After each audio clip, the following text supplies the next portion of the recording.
The Grand Convocation of the Nine Races delivered its ultimatum. Humanity was a failed experiment to be dismantled and parceled out as servitors.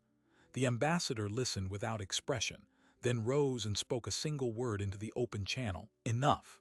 What followed was not a declaration of war. No battle fleets surged, no bombs fell. Instead, a Vorn border star simply ceased. Its light flattened to perfect, impossible black, as if a colossal shutter had closed across the fusion core. Then another, deeper inside Dominion space. And another. The galaxy was watching, and the darkening sky was not a threat, it was a promise. The Vorn Dominion saw a weak species. They missed humanity's true strength, patience. For 300 years, a covert diplomatic corps wove a stellar dampening grid into their star systems. Now the stars are flickering out, and the galaxy is left asking a single, terrifying question: what else have they been building while we weren't watching? The Vorn Dominion, the most belligerent of the nine races, had spent centuries dismissing humanity as primitives playing at civilization. So when the Grand Convocation assembled to formally declare the Terran species a failed experiment, the Vorn ambassador didn't even prepare a speech. He simply listed humanity's supposed deficiencies: no warp-capable warships, no planetary shields, no unified government. The other empires nodded in rehearsed agreement. The verdict was a foregone conclusion: dismantle Earth's colonies, repurpose its population into servitor castes, and erase the Terran anomaly from galactic history. All that remained was for the human ambassador to receive the death sentence and grovel for mercy that would never come.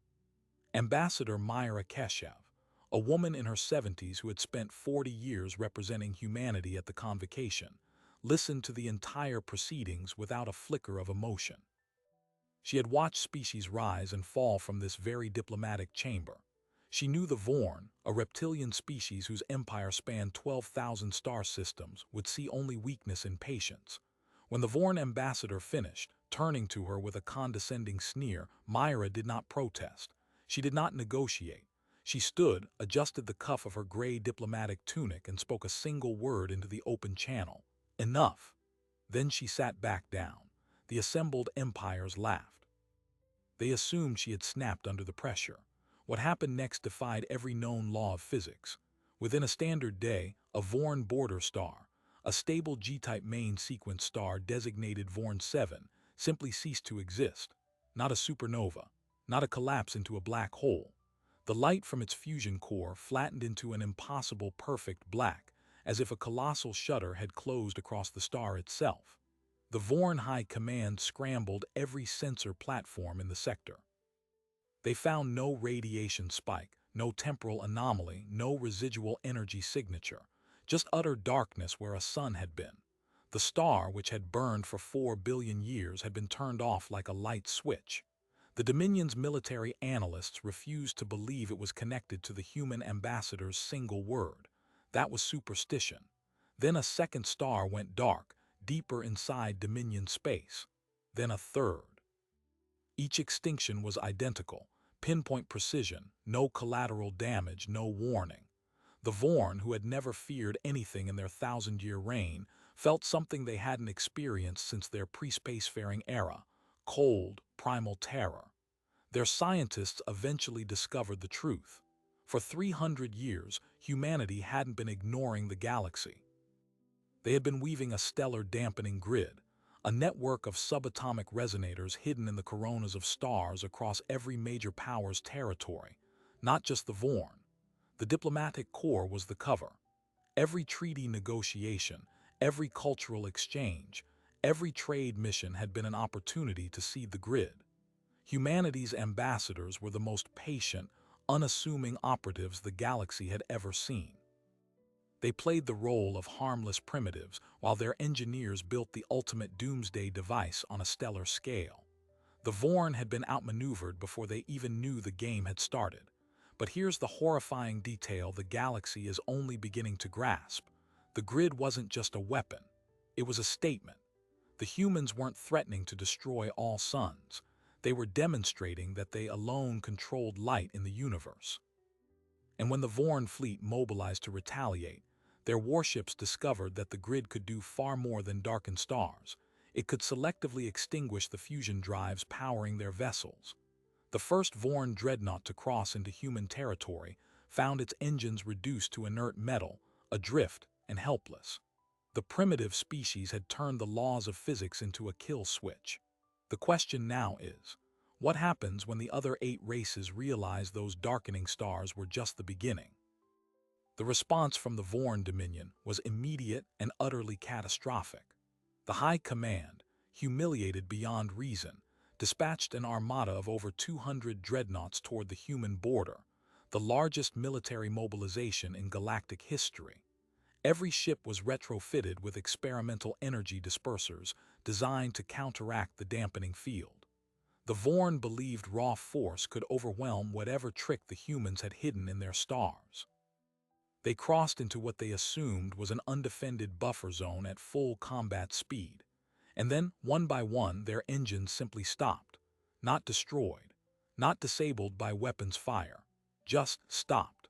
The fusion cores that powered vessels larger than cities went cold, as if the very concept of combustion had been revoked. 200 dreadnoughts, the pride of the Dominion fleet, became silent tombs drifting in the interstellar void. The Vorn had spent centuries building warships to fight battles they understood. They never realized the battlefield had been redrawn long before they arrived. Ambassador Keshev watched the telemetry from Earth's monitoring station in quiet satisfaction. She had spent 40 years listening to galactic convocations dismiss her species. Now, she held the kill switch to every star in the known galaxy. She didn't want war. That was never humanity's goal. What she wanted was leverage, the kind that lasts millennia. So she sent a message to the remaining 8 races, a single data packet containing the exact stellar coordinates of every seeded star within their territories. The implication was clear. The question was no longer whether humanity could be dismantled. It was whether those empires preferred their suns to stay lit. But the revelation that truly shattered the convocation didn't come from the human ambassador. It came from the Vorn's own astrophysics division, working in frantic secrecy. While analyzing the darkened stars, they discovered something embedded in the dampening field's subatomic architecture, a secondary frequency layered beneath the extinction pulse, a frequency designed not to kill stars, but to reignite them. The human grid wasn't merely a weapon of annihilation. It was a stellar life support system. And hidden in the telemetry was a signature no one had expected. A star on the far edge of the galaxy, designated only as Designate Zero, was blinking a slow, rhythmic pattern. Not dying, not pulsing naturally. It was transmitting a countdown. Deep beneath the Himalayan mountains, in a facility built 3 centuries ago by the first generation of stellar engineers, a team of human physicists gathered around a holographic projection of the entire galactic spiral.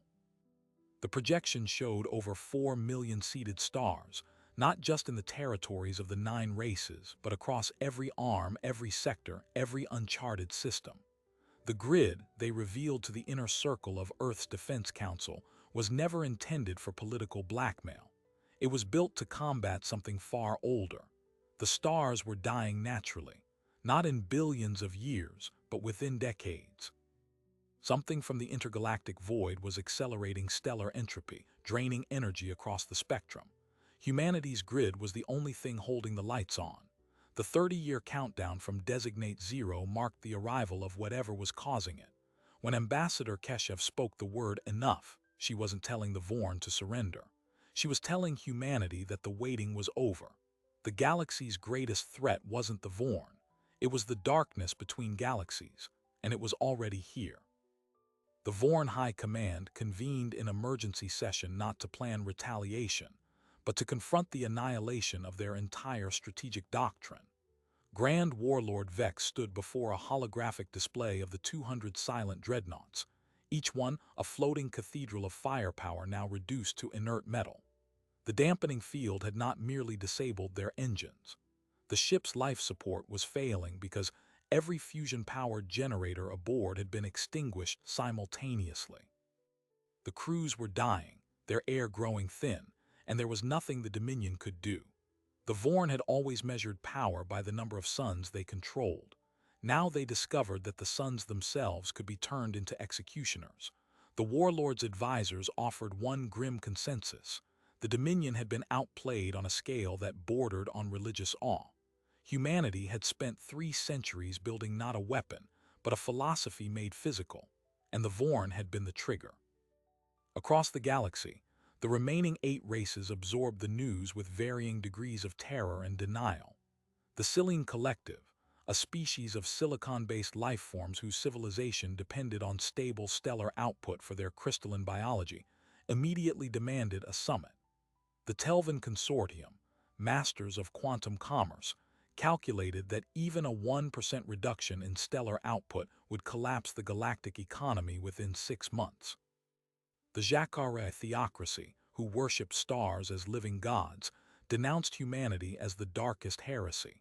But beneath the outrage was a unifying question. If humans could darken the stars, how long before they decided which civilizations deserved light? What none of them understood yet was that humanity had never been the one turning lights off. The grid was the only thing keeping them on. Deep inside the Himalayan facility, the inner circle of Earth's Defense Council watched the Vorn armada drift helpless. There was no celebration. The lead physicist, a woman named Dr. Soren Lindqvist, whose family had guarded the grid project for 7 generations, laid out the terrifying reality. The extinctions of the Vorn border stars had not been cost-free. Each dampening event had drawn a massive energy debt from the grid's core capacitance, the reservoir built up over centuries of silent operation. The Vorn's 3 darkened suns had already cut the grid's projected lifespan by nearly a decade. If they used the dampener again, the entire network would collapse within months. The darkness would arrive faster. The countdown from Designate Zero suddenly made grim sense. It wasn't just a marker of arrival. It was a running clock showing how much time the grid had left to hold back the inevitable. And by forcing humanity's hand, the Vorn had shaved precious years off that clock. But the truly horrifying revelation came when the science team finally isolated the exact nature of the dark phenomenon. It was not a vacuum, not an absence. It was a transmission. The intergalactic void was not empty. It was filled with a structured, low-frequency signal that dampened stellar fusion at the quantum level. The signal was ancient, originating from beyond the observable universe, and it had been intensifying for the past 50,000 years.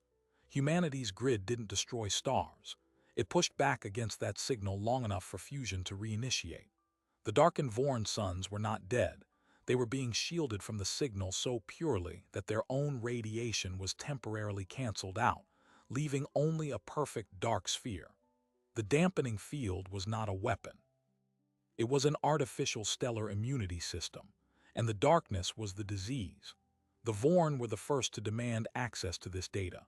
Their astrophysics division, working alongside human scientists under an uneasy ceasefire, confirmed the findings with horror.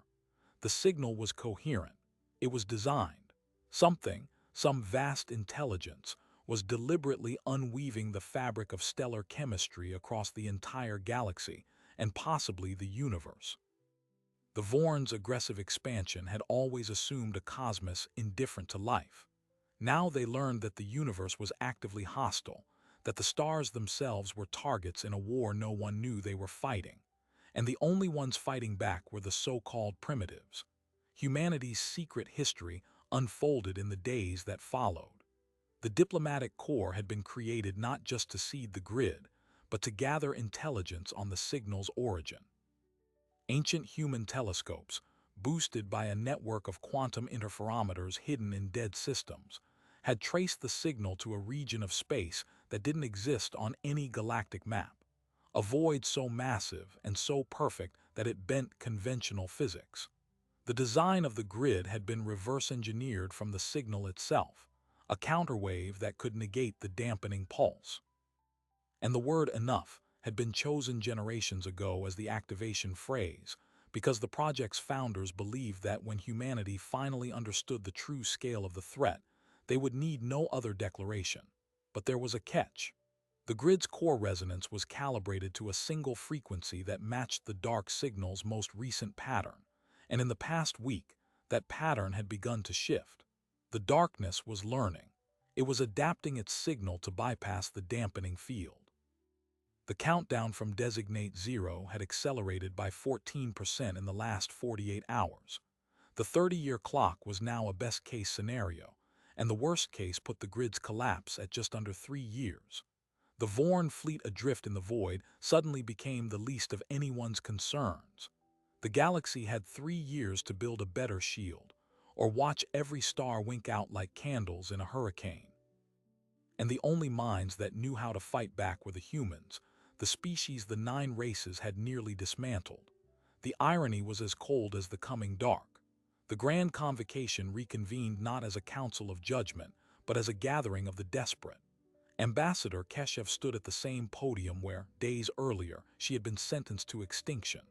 This time, the Vorn warlord Vex sat in silence, his armada still adrift, his crews dying slowly as their air ran out. The other 8 races watched with a single, unspoken fear. If the humans refused to help, the entire galaxy would follow those darkening stars into oblivion. Keshev did not gloat. She simply opened a holographic channel to the Himalayan facility and let the data speak for itself. The dark signal was accelerating its entropy pulse. The grid, damaged by the Vorn incident, had at most 3 years of reserve capacitance before the first natural stellar collapses began, not temporary darkenings but permanent extinctions. The Dominion's aggression hadn't merely bruised humanity's defenses. It had nearly doomed everyone. Humanity's terms were not a demand for surrender. They were an offer of survival. The grid, Keshev explained, was never meant to be operated by a single species. The precursors who had designed it, an ancient race that had vanished eons ago, had encoded a resonance frequency that required the simultaneous activation of over 4 million stellar nodes in a precise harmonic cascade. No one empire, no matter how vast, could achieve that alone. The grid's full potential, the ability to neutralize the dark signal entirely rather than just delay it, could only be unlocked if all 9 races coordinated their science, their resources, and their will. The Vorn were the key. Their dreadnoughts, though disabled, contained the last batch of quantum resonators needed to complete the grid's final circuit. The fleet that had been sent to destroy humanity was now the only thing that could save it. Warlord Vex faced an impossible choice. His honor demanded vengeance for the humiliation of his armada, but his own astrophysicists confirmed that if the grid collapsed, the Dominion would lose 12,000 stars, every single one, within a century. The dark signal did not discriminate. It would extinguish Vorn, human, and Silene alike. In a closed session that lasted 17 hours, the 9 races debated for the first time not as rivals but as potential partners.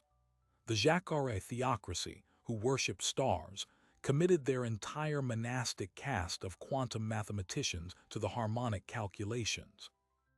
The Telvan Consortium, masters of commerce, converted their entire production capacity to manufacturing replacement grid capacitors. And the Vorn, for the first time in their 1,000-year history, agreed to share military-grade technology without conquest. The alliance was fragile, held together by the thinnest thread of shared terror. But it was real.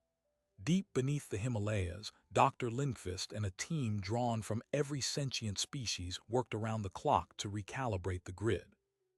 The adapting signal had shifted its frequency into a pattern that seemed almost responsive. Lindqvist discovered that the dark signal was not a mindless entropy wave. It was a query. A vast, slow intelligence had been broadcasting for 50,000 years, a single question encoded in the very physics of stellar collapse. The grid, when it dampened the signal, was not blocking it but answering. The answer humanity had given, enough, was the first coherent reply the intelligence had ever received. The precursors had designed the grid to wait for a species patient enough to listen, courageous enough to respond, and humble enough to ask for help. Humanity had spent 3 centuries in silence, and their single word had been the key to starting the conversation. The final activation required a simultaneous pulse from every seeded star in the galaxy, including the 3 darkened Vorn suns. That meant restoring those stars required a controlled inversion of the dampening field, a risk that could, if miscalculated, drain the grid's remaining capacitance and trigger immediate collapse. The Vorn, led by Warlord Vex himself, insisted on being the first to attempt it. He traveled to the edge of Vorn 7's darkened halo in a small science vessel, accompanied by a single human engineer who had volunteered for what might be a suicide mission. The inversion worked. The light returned, spilling across the Dominion's core systems in a wave of restored hope. The other races followed suit. Over the next 6 months, a coordinated cascade of stellar reignition swept across the galaxy, each star's light syncing to a new harmonic that shifted the dark signal from entropy to stability. The galaxy had not merely survived, it had been reborn. And then the final surprise came from Designate Zero. The countdown, which had raced towards zero with terrifying speed, suddenly reversed. It began transmitting a new sequence, a set of coordinates, a mathematical proof, and a message translated into every known language. The dark intelligence was not an enemy. It was a guardian. It had been testing the galaxy's readiness for the next stage of cosmic evolution, and the unified response had proven that sentient life was ready to join a larger community beyond the observable universe. The grid was not just a shield, it was an invitation, and the stars that had gone dark were never truly dead. They were listening. The revelation that the stars were listening, that the darkness was a test and not an extinction, reshaped the galaxy's understanding of existence itself. Humanity, the species the 9 races had dismissed as primitives, had proven that patience was the ultimate form of power. The Vorn Dominion, once the proudest empire, became the most steadfast ally in the new galactic community, their rescued crews forever marked by the mercy they had been shown. But the lingering question that haunts every mind across the spiral is this: if the universe has been waiting for us to answer, who else is out there listening? The invitation from Designate Zero spoke of a community beyond the observable universe, a gathering of intelligences that had passed the same test. Humanity's single word, enough, was not the end of the story. It was the beginning of a conversation that has been running for 50,000 years, and that conversation is just getting started. If this story of hidden strength and cosmic patience kept you thinking long after the final word, please smash that like button and share this video with someone who needs a reminder that quiet resolve can reshape the stars. Subscribe and ring the bell for more epic original sci-fi stories delivered right to your feed. Until next time, keep looking up. The universe might be looking back.